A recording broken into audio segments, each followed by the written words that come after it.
Jaya Radha Madhava Punya Bihari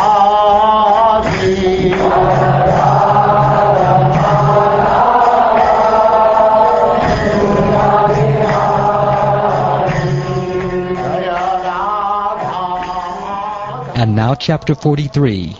Krishna kills the elephant Kuvalayapita.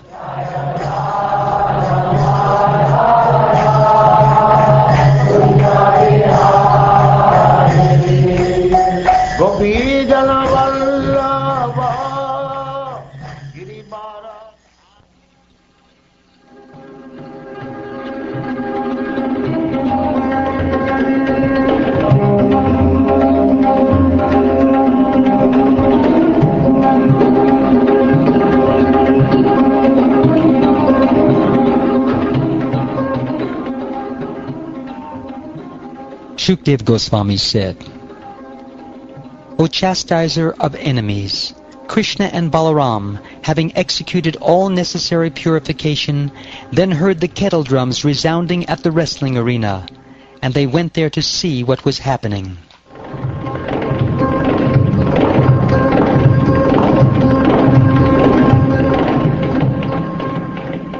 When Lord Krishna reached the entrance to the arena, he saw the elephant Kuvalayapita blocking his way at the urging of his keeper. Securely binding up his clothes and tying back his curly locks, Lord Krishna addressed the elephant keeper with words as grave as the rumbling of a cloud. He said, O driver, driver, move aside at once and let us pass. If you don't, this very day I will send you and your elephant to the abode of Yamaraj. Thus threatened, the elephant keeper became angry.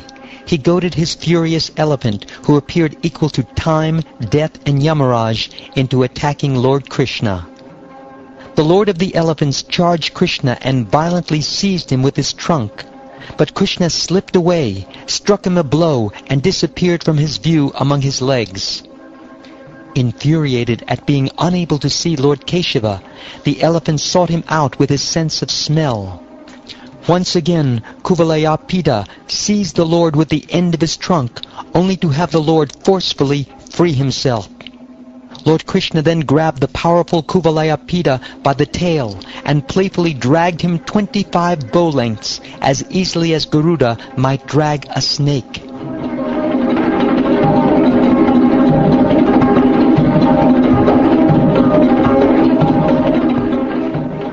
As Lord Achyuta held on to the elephant's tail, the animal tried to twist away to the left and to the right, making the Lord swerve in the opposite direction, as a young boy would swerve when pulling a calf by the tail. Krishna then came face to face with the elephant and slapped him and ran away. Kuvalayapita pursued the Lord, managing to touch him again and again with each step, but Krishna outmaneuvered the elephant and made him trip and fall.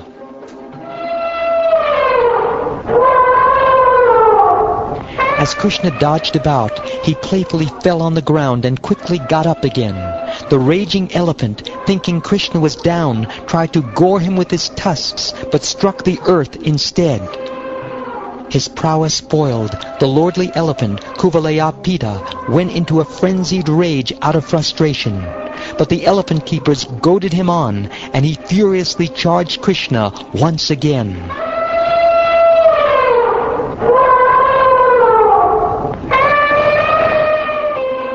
The Supreme Lord, killer of the demon Madhu, confronted the elephant as he attacked.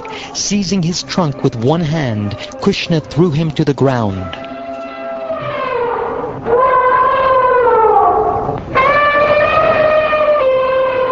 Lord Hari then climbed onto the elephant with the ease of a mighty lion, pulled out a tusk, and with it killed the beast and his keepers.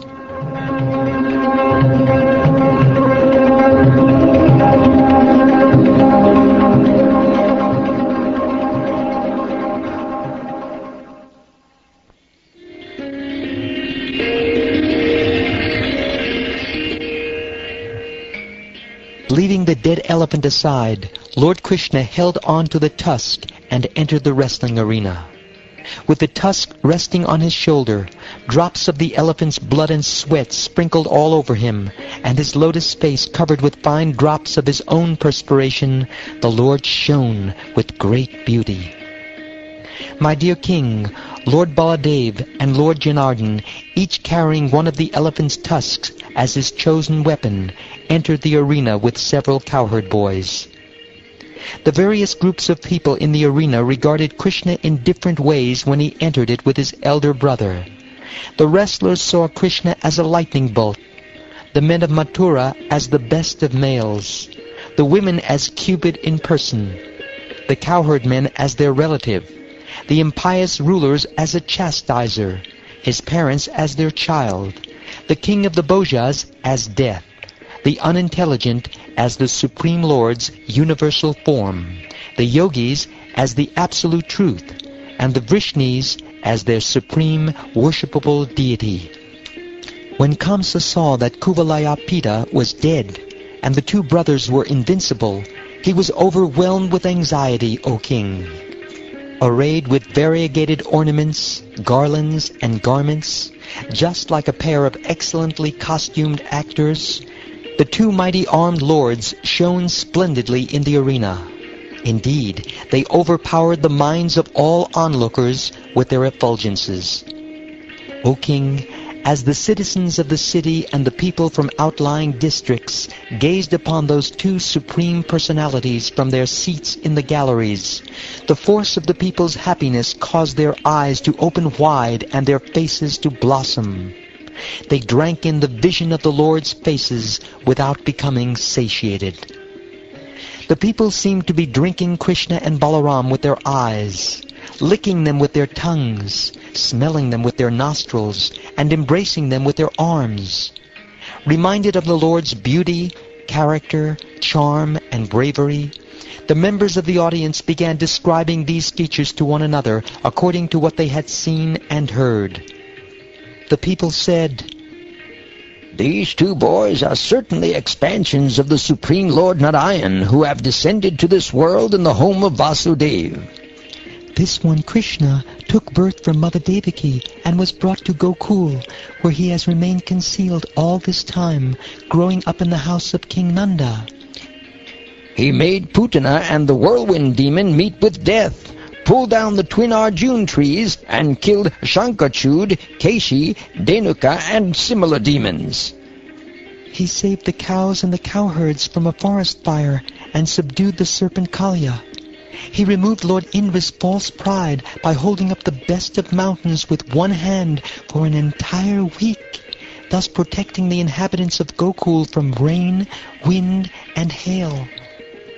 The gopis overcame all kinds of distress and experienced great happiness by seeing his face, which is always cheerful with smiling glances and ever free of fatigue. It is said that under his full protection, the Yadu dynasty will become extremely famous and attain wealth, glory, and power. This lotus-eyed elder brother of his, Lord Balaram, is the proprietor of all transcendental opulences. He has killed Pralamba, Vatsaka, Baka, and other demons.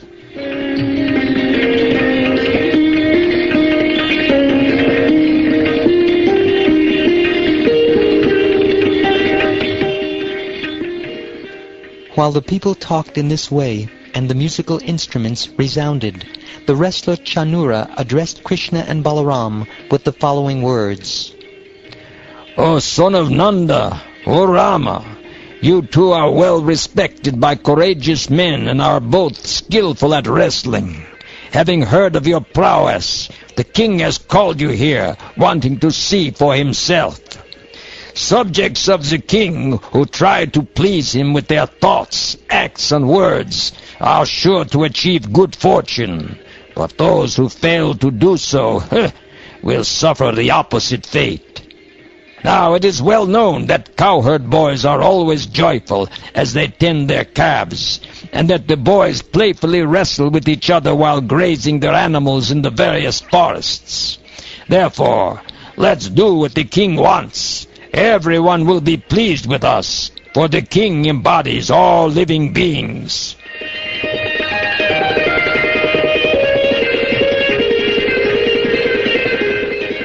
Hearing this, Lord Krishna, who liked to wrestle and welcomed the challenge, replied with words appropriate to the time and place. He said, "Although forest dwellers, we are also subjects of the Bhoja king. We must gratify his desires, for such behavior will confer upon us the greatest benefit. We are just young boys and should play with those of equal strength. The wrestling match must go on properly so that irreligion does not taint the respectable members of the audience." You aren't really a child, or even a young man, and neither is Balaram, the strongest of the strong. After all, you playfully killed an elephant who had the strength of 1,000 other elephants. Therefore, you too should fight powerful wrestlers. There's certainly nothing unfair about that. You, O descendant of Vrishni, can show your prowess against me, and Balaram, he can fight with Mushtika.